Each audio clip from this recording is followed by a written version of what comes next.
Shalom saudara, selamat datang kembali di acara Devotion ICC.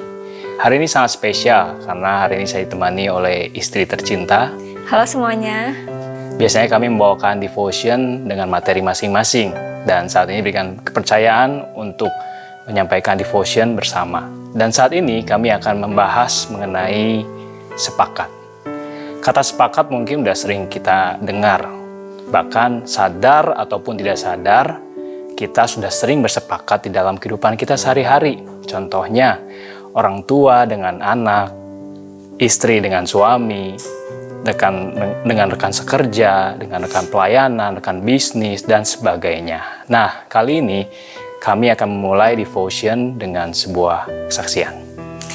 Kita mau memberikan sedikit kesaksian bahwa puji Tuhan kita bersyukur udah melewati masa pernikahan selama 6 tahun. Mungkin 6 tahun itu masih dalam pernikahan yang masih muda ya. Tapi kita mau bercerita sedikit bagaimana proses sebelum menikah. Bisa dibilang proses sebelum menikah itu kita dibilang prosesnya itu sangat cepat. Karena tidak melewati masa pacaran. Di bulan tahun 2017, bulan Oktober, kita itu mulai PDKT, 4 bulan berikutnya kita itu udah propose yaitu lamaran, dan 6 bulan berikutnya kita itu sudah menikah.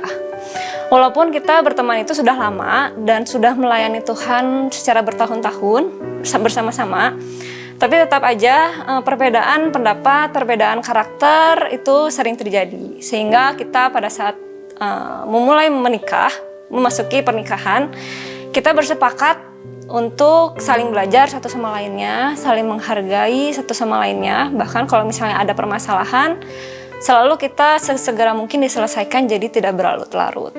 Dan yang terutama adalah kita bersepakat untuk selalu menomorsatukan Tuhan dan selalu menghadirkan Tuhan di tengah keluarga kita.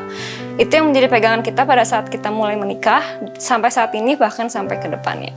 Ya, kesepakatan itu sangat penting ya. Bahkan pada saat kita menyiapkan materi devotion ini pun kita perlu sepakat. Betul nggak? Betul. Amos 3 ayat 3, mungkinkah dua orang berpergian bersama-sama tanpa berunding terlebih dahulu?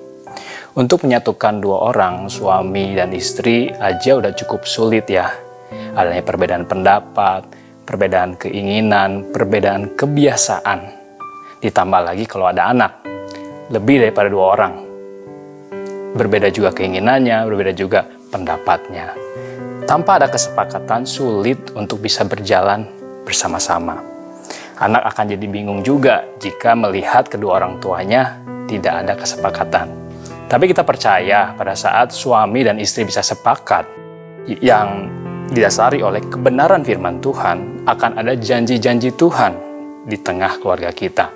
Dimulai dari kita suami istri yang akan menjadi teladan bagi anak-anak kita. Matius 18 ayat 19, dan lagi aku berkata kepadamu, jika 2 orang daripadamu di dunia ini sepakat meminta apapun juga, permintaan mereka itu akan dikabulkan oleh Bapakku yang di surga. Nah, saya akan meng-highlight kata sepakat di ayat ini. Sepakat dalam bahasa aslinya adalah symphoneo, yang artinya simfoni menyuarakan yang sama karena berpikiran yang sama. Bisa juga diartikan sebagai harmoni suara yang menyelaraskan dengan dalam arti setuju. Ibarat beberapa alat musik yang dimainkan dalam keharmonisan, maka akan menghasilkan simfoni atau alunan musik yang indah. Untuk menghasilkan alunan musik yang indah, kita perlu bersepakat. Mungkin perlu menurunkan kepentingan, keinginan diri sendiri untuk tercapainya tujuan yang lebih baik. Begitupun dalam keluarga. Setiap anggota keluarga mungkin punya masalah, punya keinginan, punya karakter, punya kepentingan yang berbeda-beda, sehingga bisa terjadi konflik di dalam keluarga.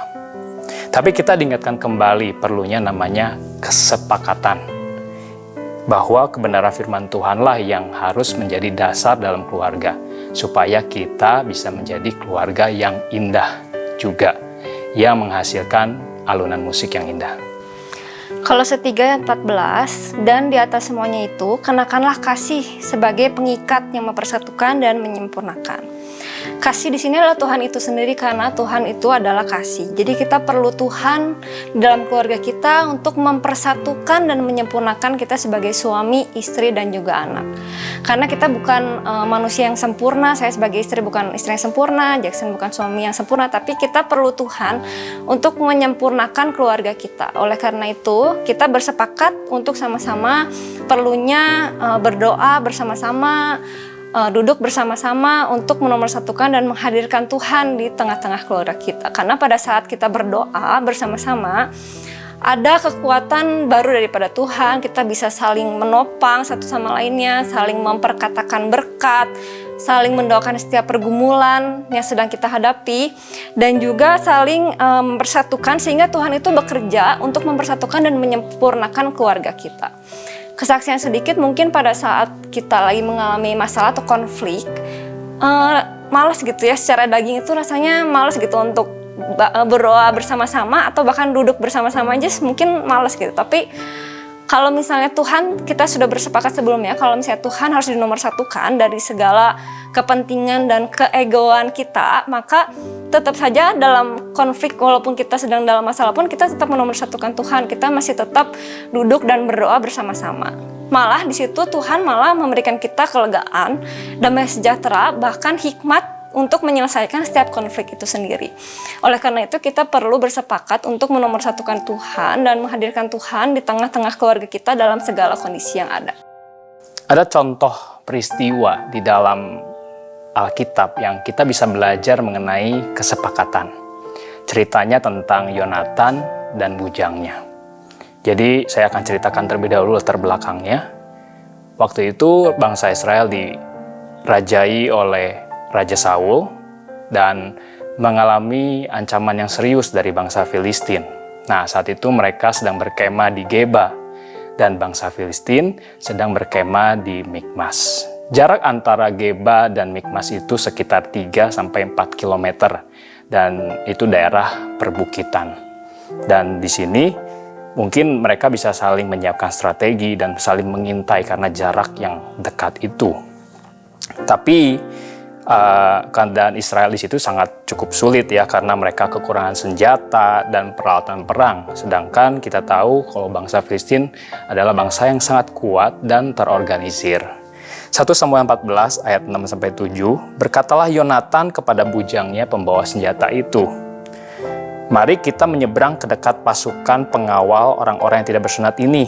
Mungkin Tuhan akan bertindak untuk kita, sebab bagi Tuhan tidak sukar untuk menolong, baik dengan banyak orang maupun dengan sedikit orang." Lalu jawab pembawa senjata itu kepadanya, "Lakukanlah niat hatimu itu, sungguh aku sepakat."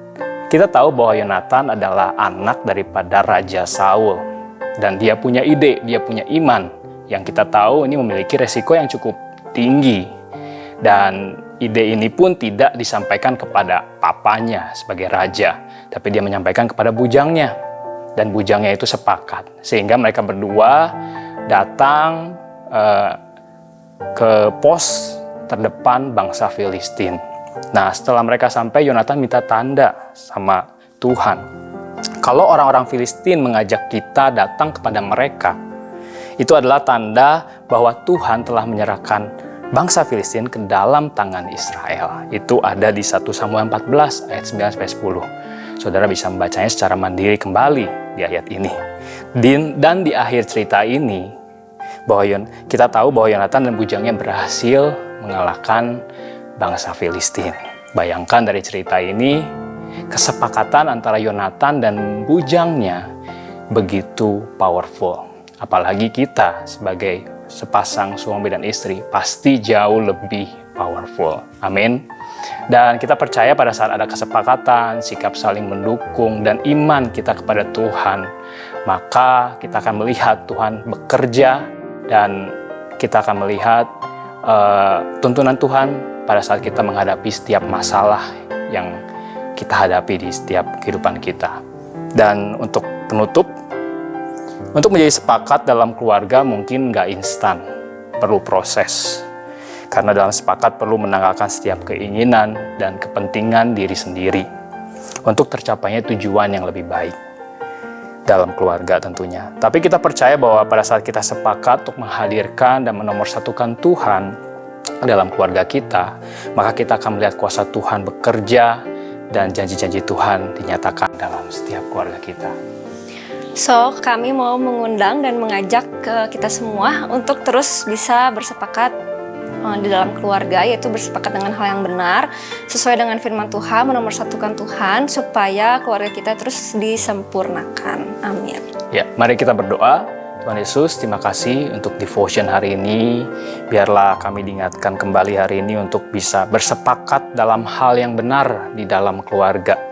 Kami mau bersepakat ya Tuhan, untuk memutuskan sesuatu, untuk menghadapi tantangan, menghadapi masalah yang mungkin kami hadapi. Biarlah kami melihat sendiri kuasa Tuhan bekerja di dalam setiap keluarga kami.